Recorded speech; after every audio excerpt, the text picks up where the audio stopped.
Okay, we're going to introduce the speaker tonight. We're pretty excited because we already had a sneak peek at her presentation. So today we have, I hope I'm pronouncing your name correct, Fanny Barrientos. All right. So Ms. Barrientos is a representative and also a digital marketing expert from ProSites. And if any of you aren't aware of ProSites already, it's a website and marketing solutions company. And they offer their services to, 14,000 dental, medical, and professional practices. She's previously worked with ProSite members to deliver engaging social media content, and she helps them optimize their practices' online presence for optimal search engine visibility. Oh, SEO. Yep. See, we all learned something. Yeah. She's a graduate of the University of Utah with a Bachelor's of Science in Marketing. And this is funny. In her spare time, she loves to watch Game of Thrones. All right. She crochets, and she also people watches at the Hollywood Boulevard. Like right next to Highland, Especially when you're from Utah. Oh my God, so much fun to watch the tourists. Okay, thank you for that. No problem. Thank you so much for having me. This is a new relationship, and when she brought it up to us, I was like, yeah, of course I'll speak because I know from personal experience with a lot of dentists, it can get really tricky. So I'm just gonna go ahead and grab the clicker. Okay, so yeah, this, I know the description talked about the website, and the description focused a lot on the website, but what I really want you to think about is not just the components of your website and how to update it or how to get a new website or whatever it may be, but also think about visibility around your website, because the truth of the matter is that simply just having one isn't enough. You have to think about SEO, you have to think about how it shows up on search engines and how you're going to funnel traffic from all these different channels to your website so that patients can actually find you and choose you. Okay, so that's kind of what we're going to be talking about.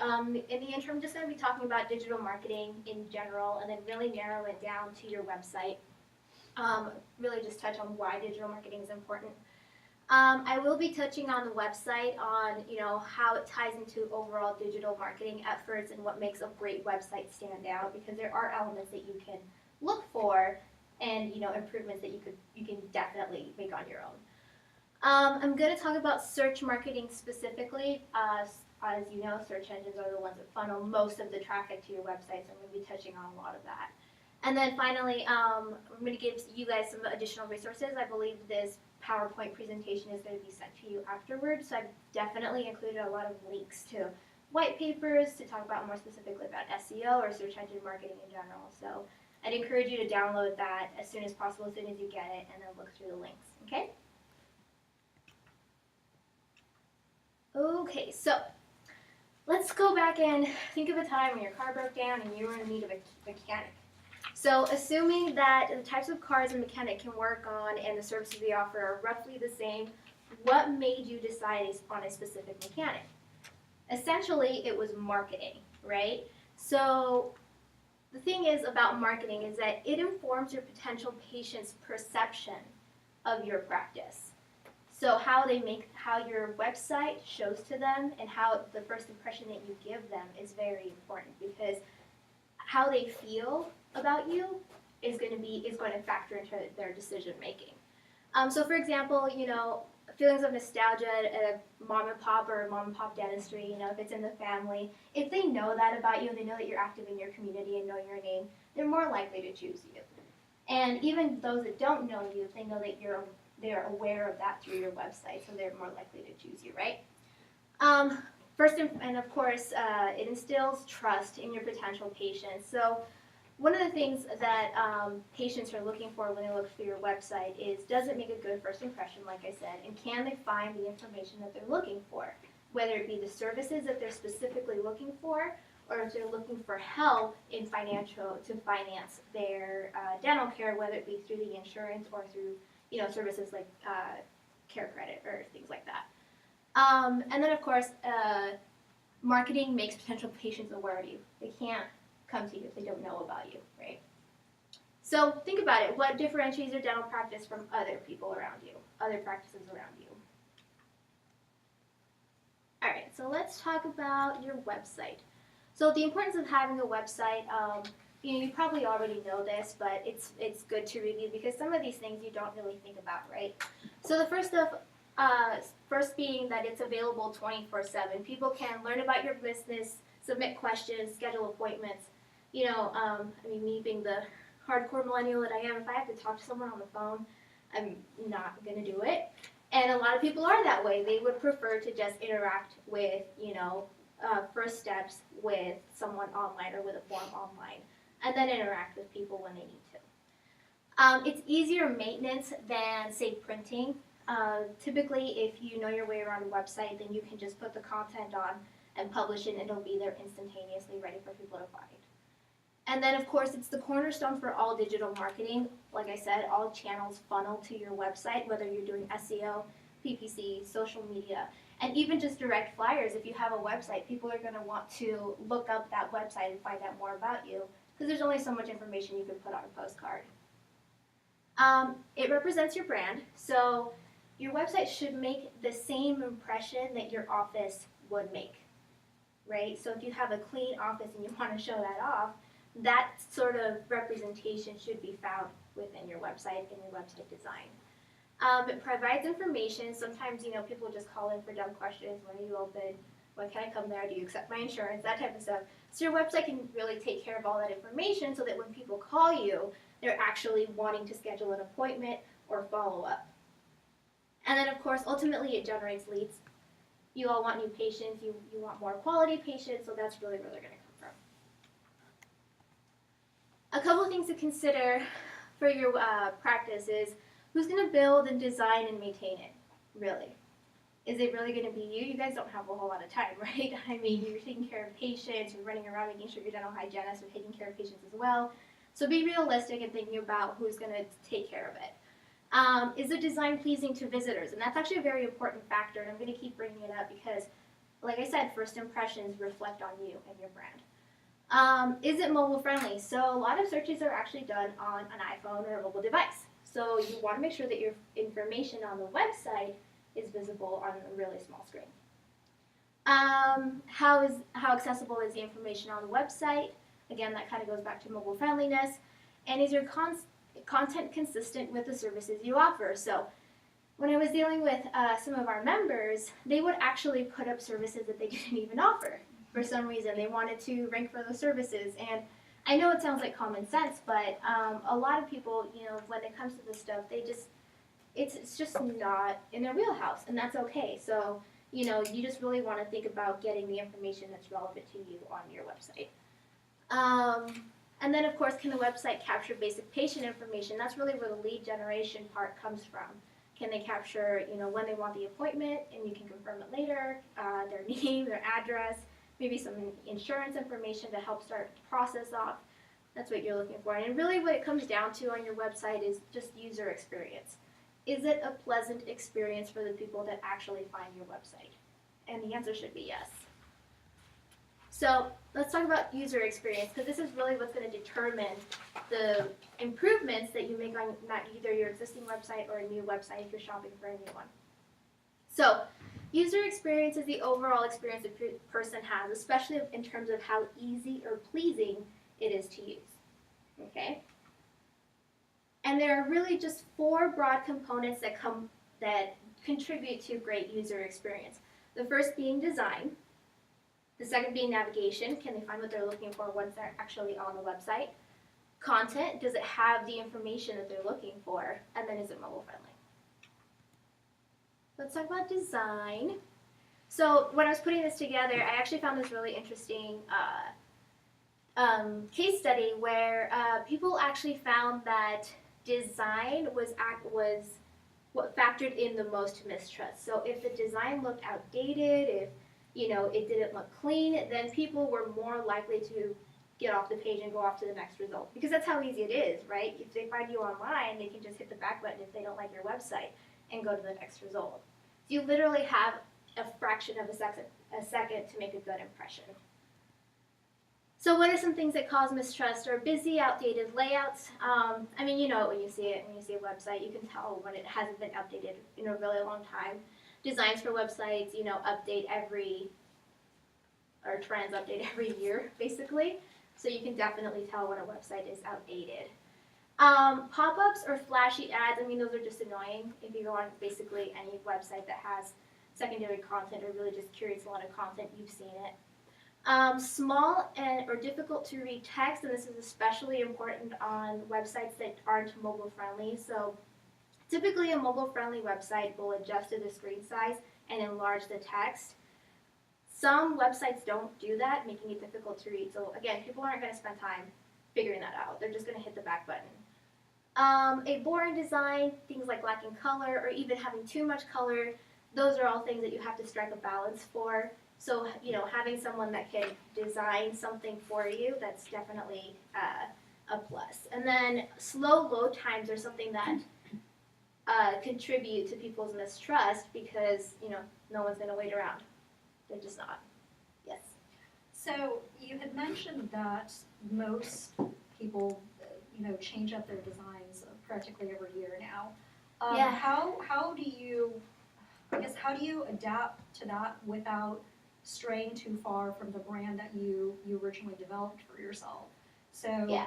Not being a dentist, but let's say, really for any websites, Mm-hmm. there are certain logo colors that you have to stick to, particularly if you want to remain brand consistent. Yeah. There are certain design layouts that you probably want to stick to as well as not to, jolt people from significant change. So do you have any recommendations for a slow adaptation to change? Yeah, so I would definitely recommend finding a website provider that has that type of agility. So, in our experience, we have a lot of templates that have the same basic layout, and with the click of a button, you can change the color scheme a little bit, but then have very similar, sites. And really, what you're doing when you're changing the layout is maintaining the integrity of all the content that you've added, whether you've customized the logo or if you picked out a schematic specifically, but it'll just update the design a little bit to make it look more modern. So I would say just look for a provider that can give that for you, because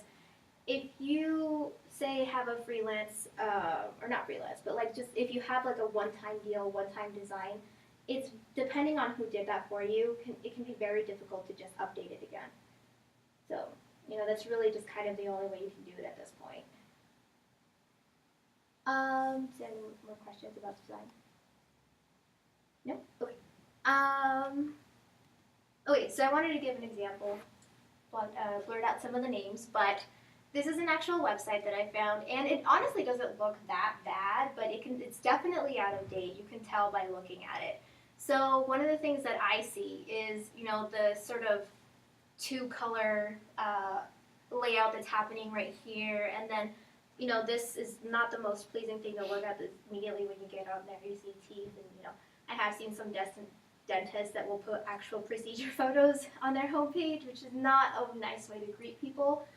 And then this right here, if you can tell, this is a sort of outdated technology that was very popular in the 2000s. It's called Flash. Flash is no longer supported. It's outdated, so it's not gonna adjust to the small screens that everyone's used to using now. It's gonna really just make your content look very weird on a small screen. So if you have a website that has Flash, you would really want to update that. And you would know, because if the layout, if you look at it on a small screen and it just doesn't update and resize the image, then it's probably Flash. All right, the next thing you'll want to consider is navigation. So research by the user interface engineering company found that people can't find the information they look for on a website about 60% of the time. It's a good chunk of time. So some things that you can actually do to improve your navigation or really just maintain standard practice is to avoid these mistakes. So the first being a non-standard style, where if the navigation bar is somewhere below the fold, so below the fold just means that it appears below the screen. If it's like, if you have this giant screen here, and if it appeared down here and you have to scroll down for it, that's considered below the fold. Or if it's somewhere else that's non-standard or difficult to find. So typically a navigation bar should be across the top on a desktop device, or it should appear as 3 little bars off to the corner on either side. You guys have all seen it, right? Yeah, and it'll let you expand the navigation with your thumb, and you can go on to the next menu options. Having it anywhere else is really confusing for a user, because that's what we're used to. So you'd want to avoid that. Okay. The other thing is having too many items, and I used to see dentists do this a lot. They'll basically add every service they want to do to the first tier of the navigation because it's more visible when you see it. But the thing is that most people aren't going to remember what's in the middle. So a rule of thumb to follow is to have 8 items or less on your navigation bar, with the most important items being first and last. Typically, your contact page will be the last item because that's pretty standard and people know to go there to find their contact details. You don't want to keep them guessing. They want to contact you. Overall, if it seems complicated when you look at that navigation bar, it probably is. So, just keep it simple. Don't make people work for it. All right, the next thing is content. So, a couple of mistakes that I've seen with content. The first is, and when I refer to content, I'm talking about the actual copy on your website. And some of the mistakes I've seen is that content that has no purpose. So it's nice to get all of that information out there, but all of your web pages should provide next steps for people that are on there so that they have an action to take, right? So if you're on your services page, you describe the service that you want to talk about, amalgam fillings and then, some processes around that. And then if they are interested in that information or about learning more, maybe you can provide next steps to learn about composite fillings if you offer both of them, right? And then of course for general cleanings, you might want to add a contact form on there and tell people to contact you for general cleanings, and that is a clear line of action that people can actually take on your pages. The next thing would be having too much copy, and this is something that we refer to as a wall of text. So it's when you look at a web page and you just see like a block of content. It's just a block of words, right? So one thing you want to avoid is having that on there. And what you can do to break that up is have some headers on the web page. So break it down to a bigger header for the overall theme of the page, and then break it off into like a few headers depending on the content that you write. And then of course having things like bulleted lists if it makes sense on the page. Just little markup like that can really break up, because what people do is when they look at a web page, they scan it, right? They don't actually read the whole thing. So having that broken up text, they can judge whether that information is relevant to their question, and it might take a little bit more time to read the copy on the page if it is. Can you give an example of what you just said? Yeah, so let's see. Of a good copy? Yeah. Yeah. 1 second. So I'm just going to pull up my templated site.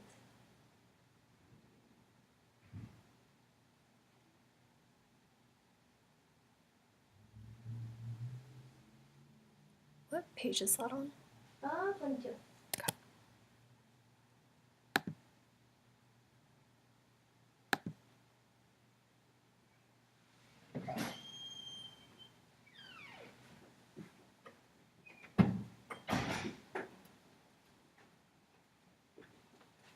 Okay, so here's the homepage. This is just a template that I use for most of this stuff. As you can see here, here's the top header, right? And then this here sort of breaks up the text with some bolding and some paragraphs so that people can easily digest this information. And that's what you want to do. And then this is, let's look at this one. Here you can see it's broken down even further. This is called an H1 header. It's an H1 tag. It just means that's the biggest header on the page and the most important, right? So that's should say something that encompasses your overall theme. In this case, this page is about our practice, right? And then here it's broken down even further with a couple of secondary headers to further drive the message about our practice. Does that help? Yes. Yes? Okay, Yes. good. Can you give an example of a bad copy for comparison? Yeah, I don't want to. Against that recently. I'm just looking for a page. Let's see. This one's okay. And you know who's notorious for this, and I'm sure you guys have seen it, are universities. If you've ever been on a university page, you literally cannot find What you're what you're looking for. they're just terrible. It really doesn't matter. You have Like, to control find. yes, to find what exactly. you're looking because for. the That's text is horrible. so small. So that's a no-no. Any university page that you've ever had any experience with, if you're even just looking for a number to call, it's just terrible. Let's see. Okay, I'm just gonna go ahead and. Directory by specialty on our website? We do. You can filter out by specialty. Yeah. Interesting. Didn't know that. We just have to be logged in as a member to use it? No. Cool. If you're a patient or Either. no, you don't have to log in. All right, no problem. Okay, so on the flip side, it is possible to not have enough copy on your website. So this is again another one of those things that you just kind of have to balance and figure out. Not having enough copy, means that you don't include enough messaging to educate your visitors and convey your expertise. So, if they don't find the answers they're looking for, they're just gonna leave. And then of course, a very obvious one that does happen is having sloppy content on there. Any grammatical errors, misspellings. Those are what you're telling your patient is that you're careless enough to do with your website. That could potentially mean that you're going to be careless with them, and you don't want to convey that message. That would be terrible. It would be a good thing. So, whenever you're updating content, just copy and paste it onto a Word file, run spell check, and another one that's a good one is called Grammarly. It's spelled Grammerly. It's software that you can download and put on your Chrome browser, and as you're editing your copy, it'll actually find your spell check errors, but it will also find any grammatical errors that you have in your copy. And it's just a way to enhance that, because honestly, spell check does some of the job on a Word doc, but this just kind of takes it to the next level. Again, that's Grammerly. And how do you put that on? You have to go and download it online, so just search for it online, and then it'll take you step by step to put it on your browser. And after that, it'll just be an extension that will run in the background, so that basically anything you write online will be spell checked. And it only works off of Chrome, or No, you can actually download the application to your desktop as well, and then you would just sign into the service. And it'll integrate, depending on whether you want to pay for it or not. This is just some of their free features, but I think their paid feature gives you more features on like Google Docs. Not Google Docs, Word docs and Excel and all of those. So they have a free version for Microsoft Word as well, but I'm not exactly sure how far that feature extends. So you probably just have to download it and integrate it into your desktop. Okay, so we're going to go ahead and talk shortly about mobile, and this is the example that I pulled up. This again is, these are actual screenshots, and as you can see here, this dentist definitely has an outdated layout there. Text is overlaying over itself, and that's just a poor experience. I mean, if I actually tried to click on these, and I don't really know what I was clicking on, whether I was clicking on contact us or services or just the tagline, so you want to make sure that your website does render correctly on a mobile device. And then, this is just an example of what what we call a responsive design looks like. A responsive design means that the website design responds to the screen size. So when you're looking for a website, make sure to ask for that design. That's the most updated version of a website that is out there right now. Okay. So I'm going to move on to search marketing, but before I do, are there any more questions? Can I clarify anything? Nope? Okay, cool. So again, search marketing is referring to both SEO and pay-per-click advertising on search engines. That's why it's called search marketing. So I'm going to be touching on both. There are a few things that you can do in terms of SEO and PPC, and I'm going to be sharing those with you. But first, let's talk about why it's important. Again, searching for a dentist, there's a lot of dentists out there. Competition is fierce, and I'm sure you guys are no stranger to that. So just to give you an idea, there are over 500 websites created each minute, and over 75% of clicks happen on organic listings. Those are the search results on a Google page below the ads. Those are called organic, and 75% of clicks happen on those listings, right? And that's something that's addressed with SEO. And then 85% of searchers will actually not go past the first page of results. What they'll actually do is they'll refine their search and just add a few keywords to sort of make it a little bit more specific. And they'll take some of Google's suggestions. We've all seen that when you start typing something, Google will pull up a list of suggestions of what it thinks you mean. They'll probably start doing that too. Okay, so like I said, search engine marketing does encompass two big things. It's essentially the process of improving website visibility and traffic from search engines through paid and unpaid efforts, so it's both.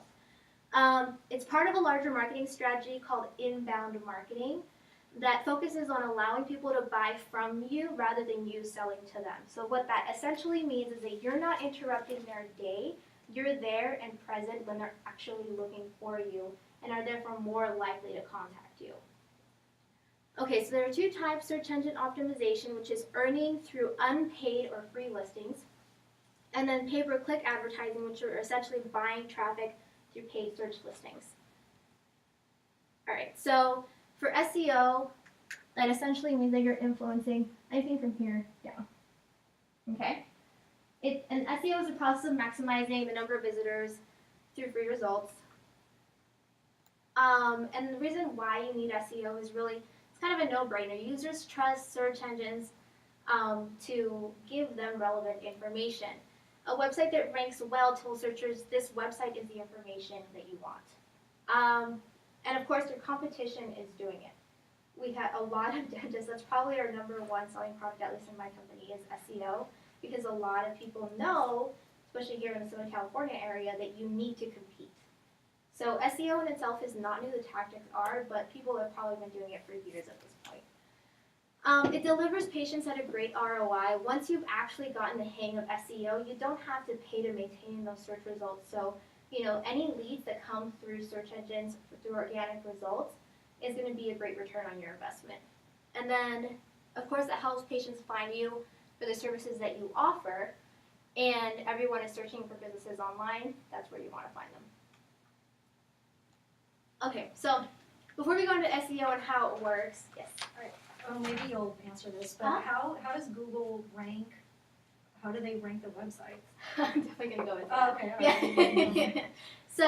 So to start off, to kind of understand why SEO, right? Search engines obviously have three major functions. They find and categorize all websites out on the internet, and they help people find what they're looking for instantly by taking those websites and essentially putting them in a library and under specific categories. So when someone does a search, they'll find that category and return the results, right? And they'll also recommend the best results or websites from best to worst, or rank them, right? So that's essentially where SEO came from, is when marketers learned that, Google determines which ones are best or worst. Obviously, marketers wanted to get on top of those results, so that's where SEO happened. So SEO is made up of two components, essentially, right? And these are factors, Google will look at specific factors that will be determined by on-site optimization and off-site optimization. So Google will not only look at your website to make sure that the information is relevant to searches, it will also look at your presence like Yelp or Facebook or any other business listings. It would also look to see which websites are connecting to your own to determine how authoritative your website is. So it's a lot like those connections. If you think of it like a professional network, right? If you hear about someone and you're wanting to hire them, you'll do the interview and get to know them and everything, but you still want to call on their references to make sure that they are who they say they are. And Google, looking at those connections to your website, is them looking at references and other people vouching for you or other websites vouching for your own website. Okay? So that's essentially how it ranks. I'm not going to get into the nitty-gritty details because that's a lecture on its own, but that's essentially how it works. So let's talk about on-site optimization. So these are things that you do on your actual website to create relevance and authority for Google to determine that you should show up on search results. There are essentially two places where Google will look. The first being your web page's content. So that's the actual copy on your website. Basically, if it's not a picture, Google can read it and understand it and categorize it. and they'll use their software, their crawlers, to really pick up all of that information. The next is going to be what we call metadata. So metadata is the coded structure, or the coded language on your page. It's actually English, but it's not evident when you look at an actual web page. It's actually just hiding right behind it. But Google will actually look at that information and pull it up and use it in different ways to really understand what your website is about. So I'll actually give you guys an example. Before I give you that example, I want to talk about this. When you're choosing content, or when you're deciding what type of copy to implement in the metadata and on your actual web pages, you really have to think about the searcher, and that's really where this journey starts. What keywords or topics would they use, or what words would they use to actually find your information? And then what you do is you actually build those words into your copy so that Google can find that information and put it up. So here's where the metadata shows up. As you can see, this is actually English. It's just not on the actual web page. It's hiding right behind it, but Google can extrapolate it and show it on a search engine results page. So the person that optimized this web page actually chose to write this up here, and that's called the page title. And they chose to write this gray text right here, and that's called a meta description. Google will take that information and show it on a search engine results page so that users that read that can decide whether they want to click through to this result. So what you're doing here by writing this information and including keywords or language that users would use and implementing into this, then you're essentially telling people, yes, this is the information you're looking for, go ahead and click on to the next page. Does that make sense? Okay. Okay, so let's talk briefly about off-site optimization. And I did include some resources to talk more about on-site optimization that really gets into the details. Those resources are provided for you at the end of this slideshow, so that you can actually go through and learn a little bit more about on-site optimization. I just didn't want to inundate you guys with too much information. Okay, so off-site optimization essentially means that you are influencing that network around your website, right? Remember I talked about those connections? So you're influencing those connections and even creating more connections. There are two ways that you can influence those connections, and those are called backlinks and through local business listings. And I know that you guys did a lecture on like reviews and stuff like that. So those actually play into SEO as well. So if you're already spending some time collecting reviews on Yelp or Google or Healthgrades, Vitals, any of those websites, having those profiles can actually help your SEO, because those are what we call local business listings. Local business listings essentially tell Google where you're located, because what Google will do is it'll take that information and when a searcher calls up, dentists in my area, it'll figure out whether you're in their vicinity and then show you if you are, because that makes it more relevant, right? They'll take stuff like address, name, address, and phone number to determine whether you are relevant to that search and to the user's location. So one thing that you want to do when you're optimizing your business listing, is what we call it, is you want to ensure that your name, address, and phone number, your NAP data, is consistent. What that means is that on every single business listing that you have, it's the same information. Now, dentists are notorious for having several business listings and one per doctor.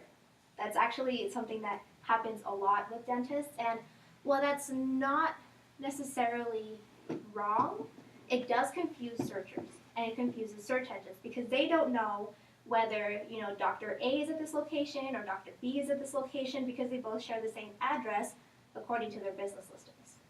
So Google's not going to deal with the confusion, and they're not going to put their searchers through that confusion. They're just going to not rank you. And that's how that works. Yeah, they're not going to deal with it. Having a clean profile in business listings is actually the #1 contributor to what we call the snack pack. So you guys know the snack pack. It's the results that you see in a search engine results page. It's like a map, right? So when you search for pizza, it'll tell you where all the pizza restaurants are. These business listings are what influence whether you show up on that snack pack or not. You want to ensure that it's all clean. Yes. So, just to make sure I understand, so if you work with multiple dentists in one practice, you should list the practice name for all of those, all of that Yes. information, not the individual dentist Yes, names. and there are some gray areas where you can have, so you should do that for any other listing other than Google.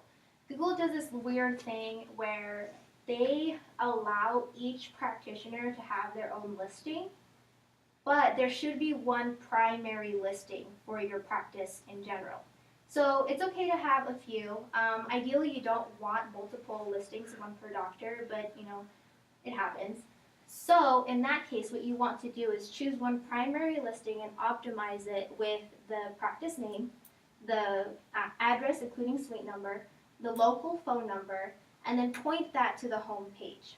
For any other listings that are for the doctor, you can choose a primary category, and so most often, you'll have a few specialists, right? So you can choose the specialist, or that title as a primary category, and then those listings that are about the doctor specifically, point them to minor pages like a Meet the Doctor page. So that way, Google can differentiate on what your primary listing is, the one where you want to collect all the reviews, and then the one that's just about the doctor. So you send them to the primary to the website homepage? To the website homepage, yes.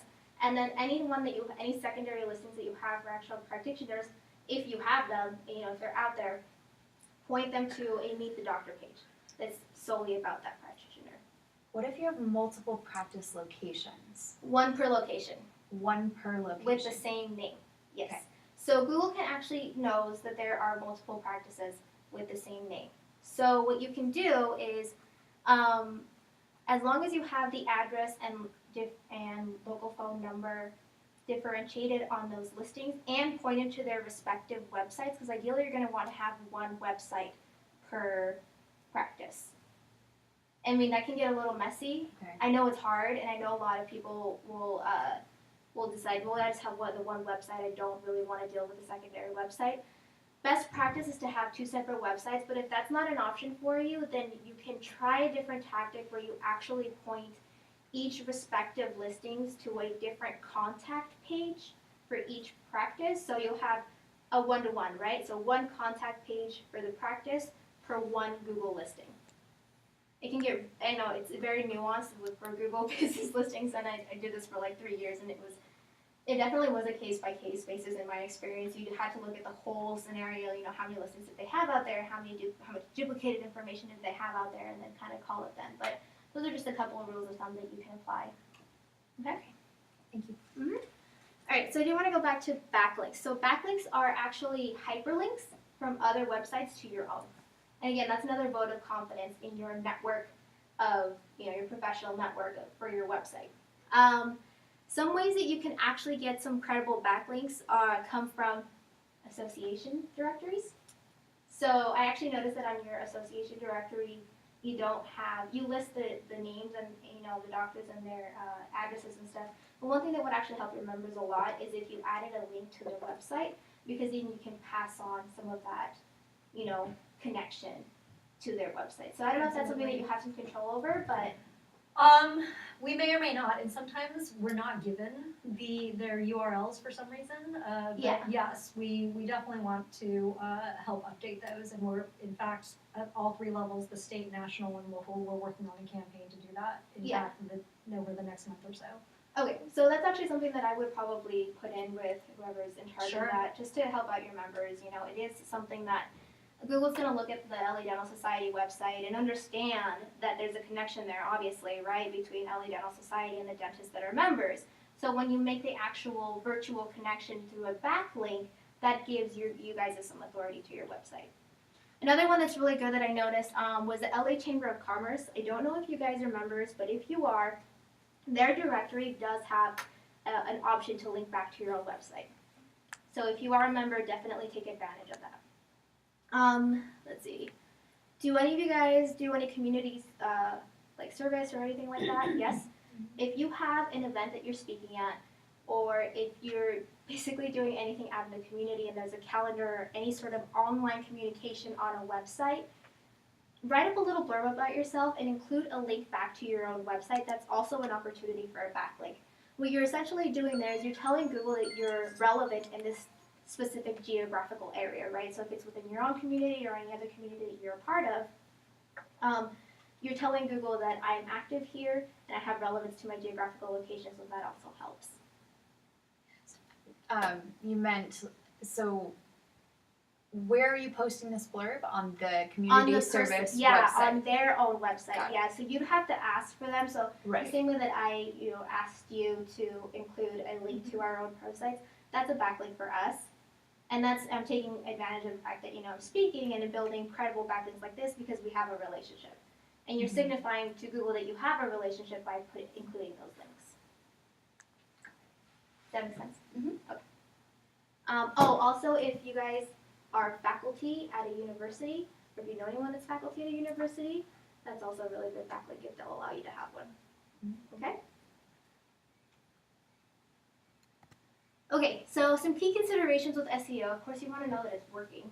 So some things that you'll need to know is before you start an SEO program, be very honest about your website presence.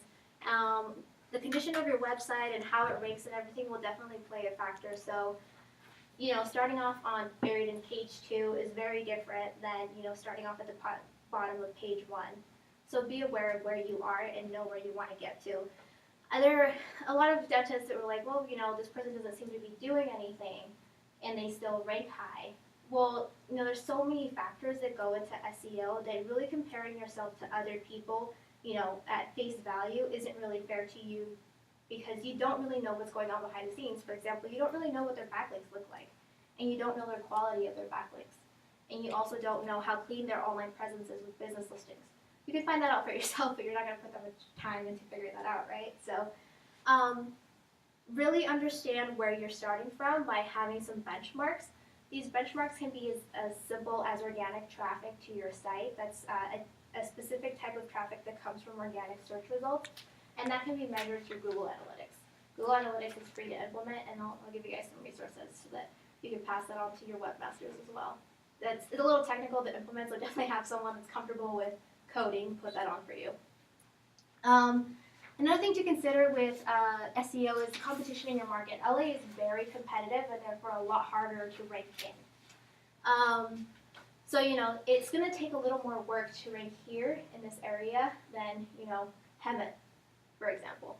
There's just a lot more competition. And then of course, you're going to want to have reporting set out from day 1 so you know where you are and you know where you're going. That can be provided through Google Analytics, so, again, implement it as soon as possible if you have a website now. Let's see what time is it? 6:57. So let's move on to pay-per-click. This is again something that does involve traffic from a search engine result page. So I wanted to talk about it because the funny thing is that we actually did a survey, I want to say like 2 months ago, and we found that dentists actually don't really know about pay-per-click or don't want to do it. And I believe it's a missed opportunity, and especially because it complements SEO so well.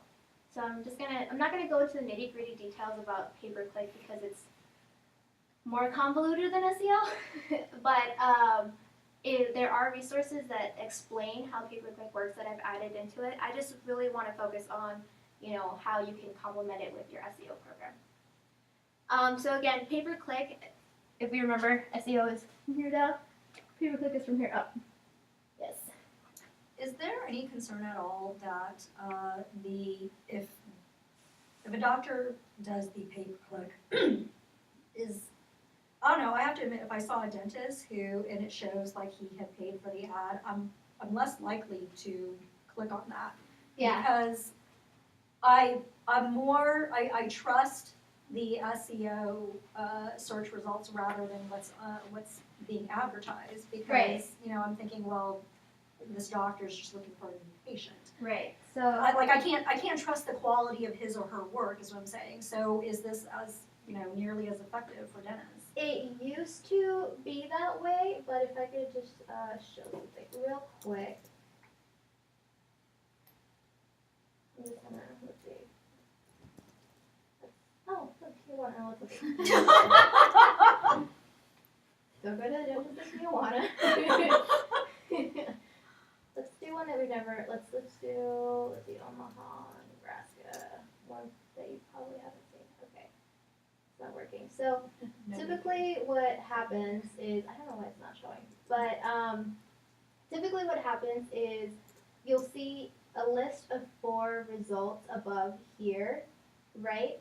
And what I'm trying to show you is that those results have been camouflaged by Google. Oops, sorry.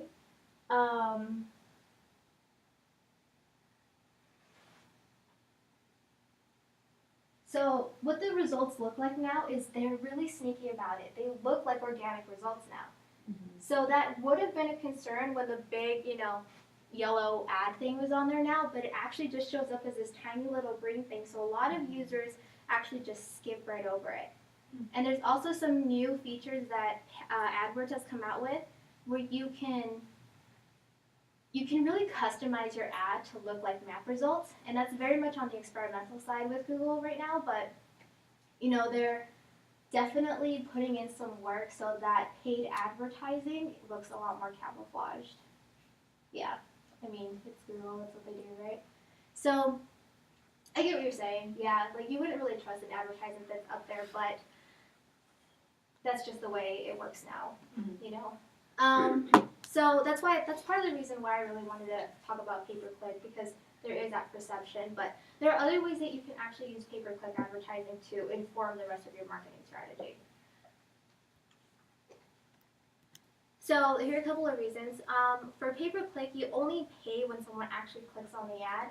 You don't pay by impression. So your ad could show up all day, but when someone actually clicks on it, that's when you will have to use up your budget.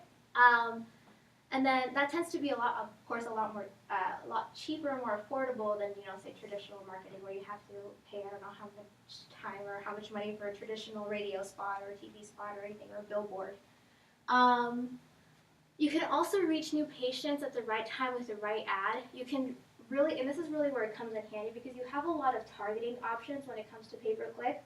So you can actually target users by location if there's a specific location that you're looking to get new patients from or just more patients from.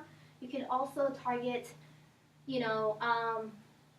let's say, I don't know, patients that need dental implants. You can target that specific keyword so that you ensure that you're showing up for that keyword. And then of course with pay-per-click, it shows up a lot easier. So you'll start seeing your ads within a day or two of creating the campaign, whereas with SEO, it's going to take a while to rank, especially if you're buried all the way in the back somewhere. So SEO takes anywhere from 3 to 6 months to start working if we see any sort of movement, whereas pay-per-click, it can be set up within a week. So who does pay-per-click? Is it mostly Google, or who do you? So you can actually buy pay-per-click. So pay-per-click is a advertising model that is adopted by, yes, Google and Bing, but it's also adopted by social media. So Facebook, Twitter will also use a very similar model.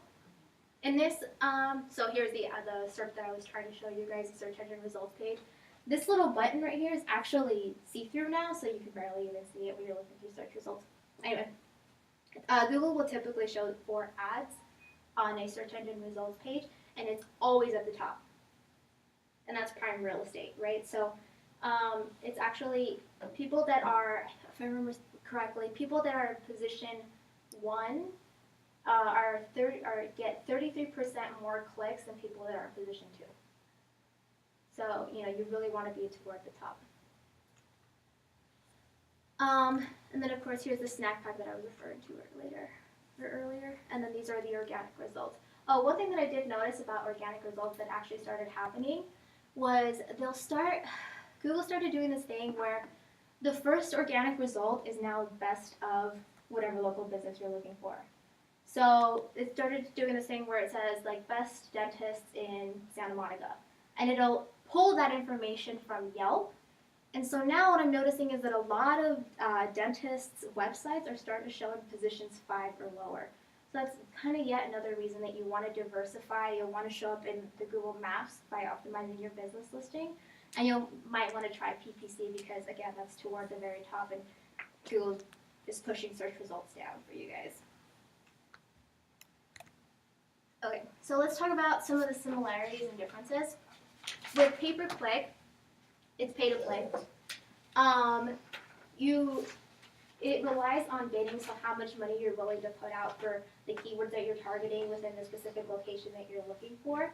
With search engine optimization, the flip side of that is relevance and authority. So they're really just going to look at your website content to determine whether you're relevant and going to show up in search results. The next is with pay-per-click, you have to monitor keyword bids to ensure that you're staying within budget and that those keywords are still worthwhile for you to bid on, and that can be determined by the data that AdWords gives you, because it will actually tell you how many form fills you actually got from pay-per-click. With search engine optimization, doing that sort of lead tracking is a little more nebulous and a little more difficult. With pay-per-click, it's easier to do A/B testing. So with marketing, we love our A/B tests. We love to figure out what works and what doesn't. And with pay-per-click, that's really easy to do because you could set up your ads and just change one little element, run it for a while, get some data, and then determine whether that was valuable for you. With search engine optimization, because you have to wait for Google to come back to your website and display new information and pull up new meta descriptions that you're writing or whatever it may be, it takes a lot longer to figure out whether specific content is working. Let's see. With pay-per-click, it's quicker improvement in online visibility. Again, in general, it takes about a week turnaround to really start seeing some kind of movement. And then you have the ability to target audiences in multiple geographical locations. And with search engine optimization, it's hyper-localized. Where the person is searching from geographically is very relevant to their search, and you may not always show up because of that, right? So if they're close to your physical location in your practice, you're more likely to show up for those people. With pay-per-click, you don't have that restriction. You can target wherever you need to. And here in LA, even just targeting one neighborhood over can be very tricky. And one thing with pay-per-click, you have the option of what we call negative keywords. Now, negative keywords are keywords that you don't want to show up for. And that's really handy for people that are looking for free dental services or anything else that you don't want to show up for. That's just another way that you could target. And then the similarities are keyword research and understanding what people are using to search for you are vital to both channels.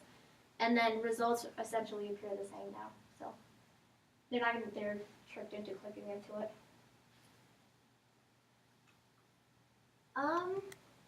Okay, so just to give you some ideas on how pay-per-click can actually inform your content and keyword research. So when you're going back to your website and want to update it, having some keyword data is going to be very valuable to you. One way that you could use it is it helps you identify keywords on bid and maybe include them. So it'll give you competition. It'll give you kind of a range on how competitive it is to show up for that keyword. It'll also give you a suggested bid, how much you should probably pay for to get clicks from those keywords. And then, of course, search volume. It'll tell you whether people are actually using that keyword to search. So if you say, for example, when I search San Francisco dentist versus Bay Area dentist, they could be the same thing. But I found that search volume and competition were essentially the same. And then competition, Google just gives you a range that's like low, medium, high, so we'll just say high.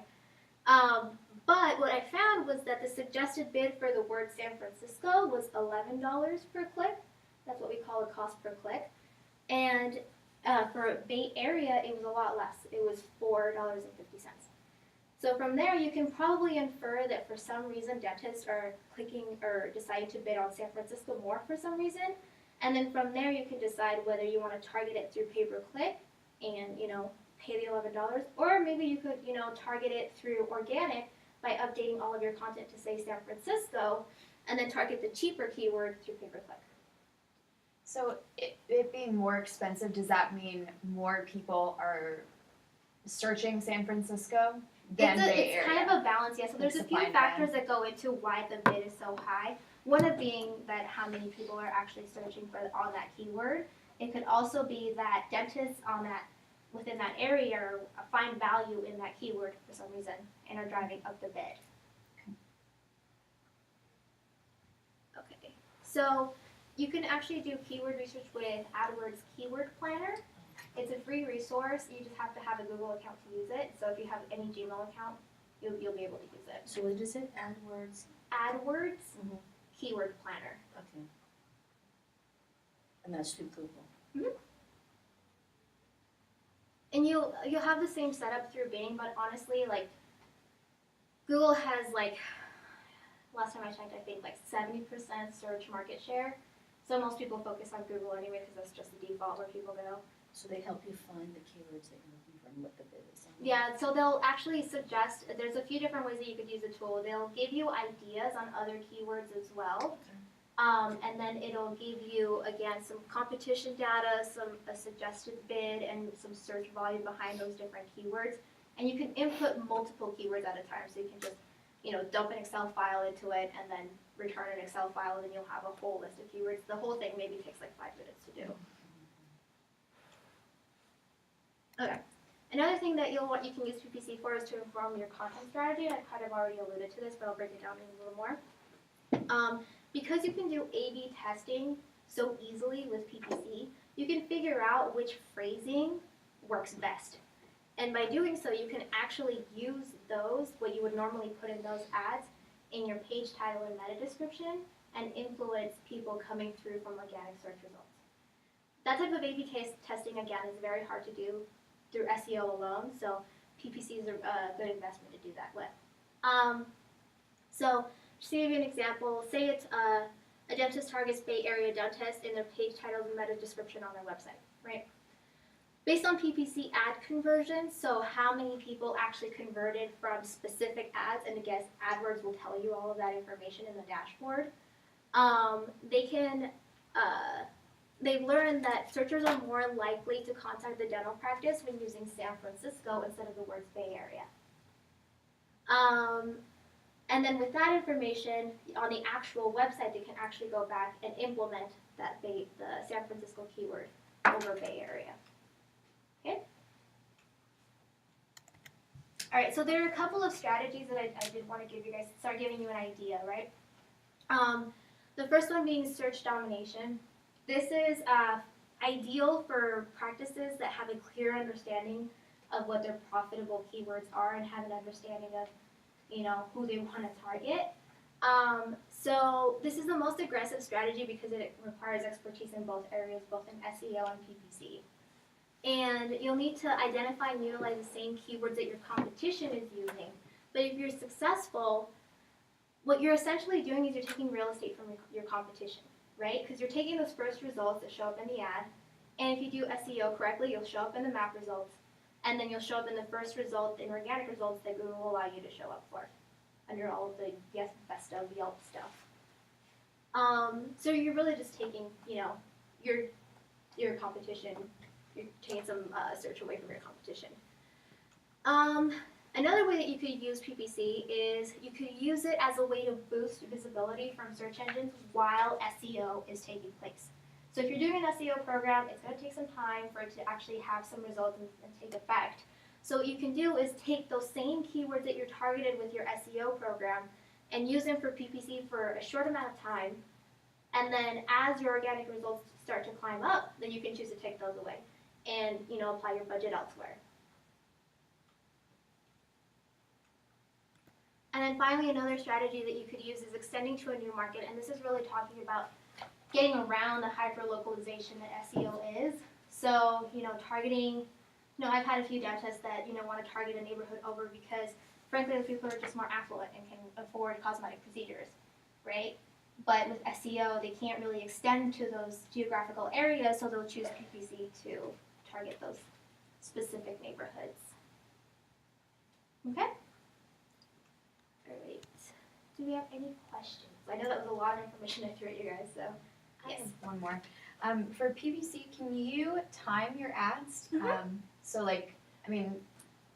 most people get paid on the first, they pay their bills, so if you really want to advertise on the 15th and beyond. Yeah, so So you that's can called do it ad that way? scheduling, yeah. So you can actually time it to, I believe, show during specific times during the day. So if you know that you're getting search volume, say after work, after people get home, you know, you can really target your ads to show up then and save some money throughout the day when you're less likely to get some search volume. I don't know that you can target dates specifically. I believe you can, but you'll want to look into that one.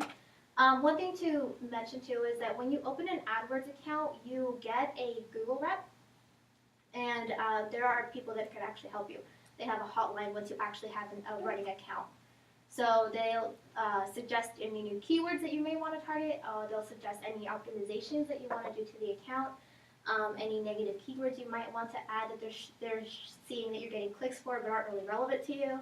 You know, you can have someone to help you. Let's see. Are there any other questions? Nope. Okay. Okay. So some action items for you guys to take home. These are essentially some things for you to think about once you start implementing your dental marketing, and then of course some. In terms of business listings, those are the easiest to really tackle on your own. You don't really need anyone's help for that. So I just included some info on that.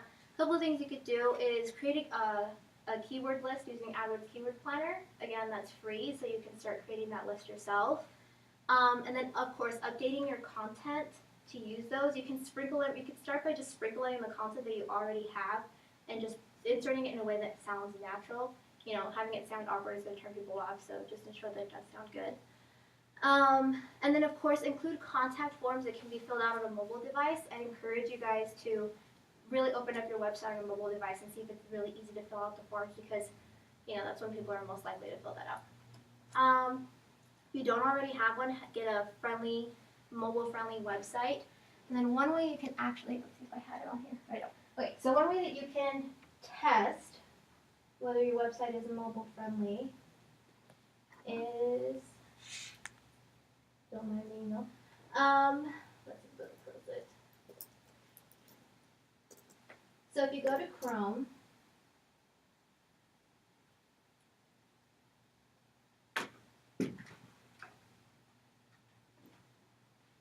okay, here we go. If you go to Chrome, just pull up your website, and then you hit F12. Let's see, where is it? What'd you say? F12, F as in Frank 12.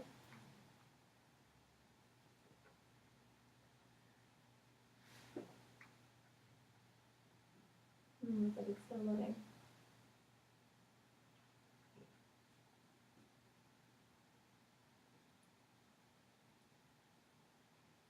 Okay.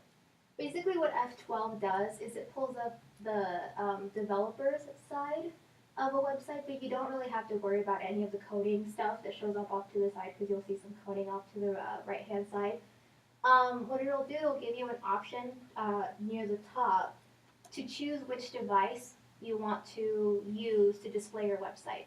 So you can actually choose mobile devices as well. You can choose between an iPhone 6, iPhone 7, as low as I think iPhone 4 is as far back as it goes. So you can really see how your website renders, and if it goes a little crazy, refresh it just to make sure that it's not the browser acting up. And if it still looks crazy, then you probably need a mobile-friendly website template. Let's see. How hard is it to transfer to a mobile-friendly site? It's going to depend on the person that provides the website for you. With us, it's really just a click of a button. You just update. Yeah, you just go to a different template. If you have like through Wix or something, those should already be mobile, like responsive. Wix is pretty on top of it. Any major website provider like Wix, WordPress, any of those should already have responsive designs. If you go with anyone else, I'm not really sure what the process would look like, so you probably want to ask your webmaster or whoever you have available for support. Let's see. Okay, well.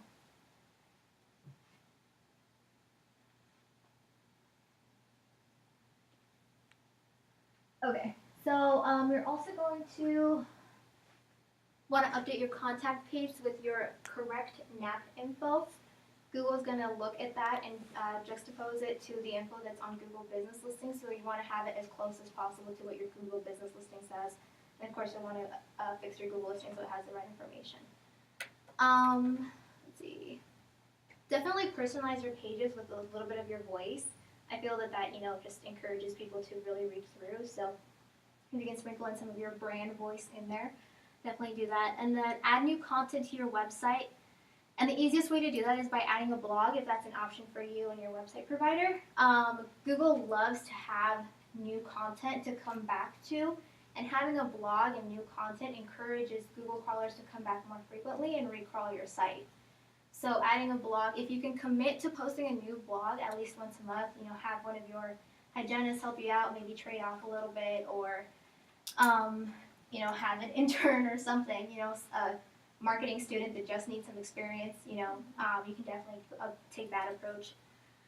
And then of course, update your metadata with the keywords, and you'll want to ensure that it's unique to each page. So each page should have its own specific page title and its own specific meta description. What that does is it avoids what we call duplicate content, and you want to avoid that if you can on your website. Again, the page title and meta description it's the coding within your pages that kind of lives behind your pages, right? So that Google can extrapolate that and show it on the search engine results page. Let's see. Implement Google Analytics as soon as possible. Whatever you're doing with your website, whether it's PPC, SEO, or nothing at all, you want to know what's going on. And then of course, claim and verify your local business listings. One way to do Google's is to go to gybo.com, and there you can search for your practice name with your address, and it'll tell you some improvements that you can do on Google Business Listing itself. To do a broader search of what your business listing presence looks like, go to this link. It's called Moz's Local Listing Scanner. So what you do with that is you put your practice name and I believe your zip code, and it'll pull up all of the different listings that you show on, including Yelp, Yellow Pages, City Search, all of those, and show you what your NAP info looks like on each of those directories, so that you can actually fix them, right?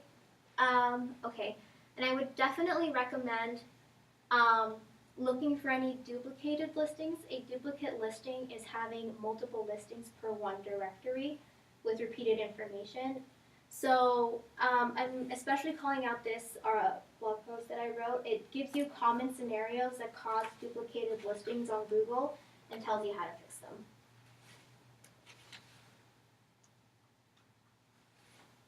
Okay, just a couple more things. When you're choosing a provider, really think about yourself. You know, and like I'm here from ProSites, and if you want more information from ProSites, I'm happy to give it to you. But in all honesty, like it has to be a provider that works for you, right? So when you're really searching for a provider, you have to ask what your comfort level is with coding with HTML. Even just updating a website will require some expertise in HTML. So really be honest with yourself on whether you're comfortable in learning that, or if you just would rather pass it off to someone else. Of course, to consider whether you have a time and what your budget looks like and how you can allocate that. And then, of course, consider your market and what it looks like. And, when hiring a provider, you're going to want to ask yourself whether they can handle HTML, most will. And then whether, how much work they do for you to take some of that time away from marketing, and so you guys can dedicate yourselves to what you're supposed to be doing. What was HTML again? HTML is the code that's used to write web pages. Now there's more advanced code out there called JavaScript, CSS, but it's all essentially coding. The thing with HTML is it's still very much used to structure content and copy on a web page. So when I was talking about, the headers, there's specific code that you put around the copy to make it stand out the way it does on a page. And there's other things to include a page title and the meta description. Those are all going to be implemented with HTML.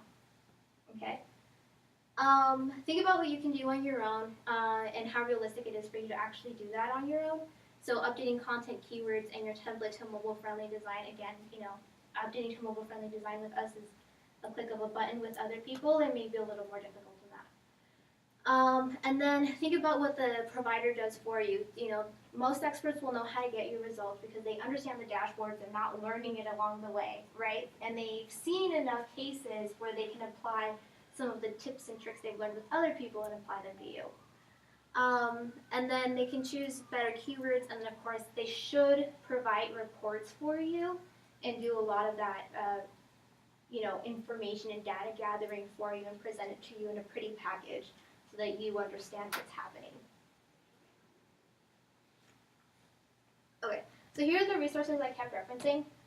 These are all come off of our blog, and they're all related to the topics I touched on in the presentation, whether it's PPC, SEO, if you guys want to learn more. These are some YouTube videos I pulled to, like a tutorial to help you claim your business listings. So it's a step-by-step tutorial off of Google's YouTube channel that you can watch. So when you're claiming your business listings, especially for Google, just ensure that you're at the practice, because more often than not, they're going to have to call your practice phone number. You're going to have to pick up and go through the call and go through a few steps. So when you do this, maybe just prioritize it for a Friday when your office is closed, and you can get it done in like 15 minutes. And then we do have a couple more white papers you guys can download that talks more specifically about Google AdWords and gets really into like the ranking factors and the nitty-gritty for SEO.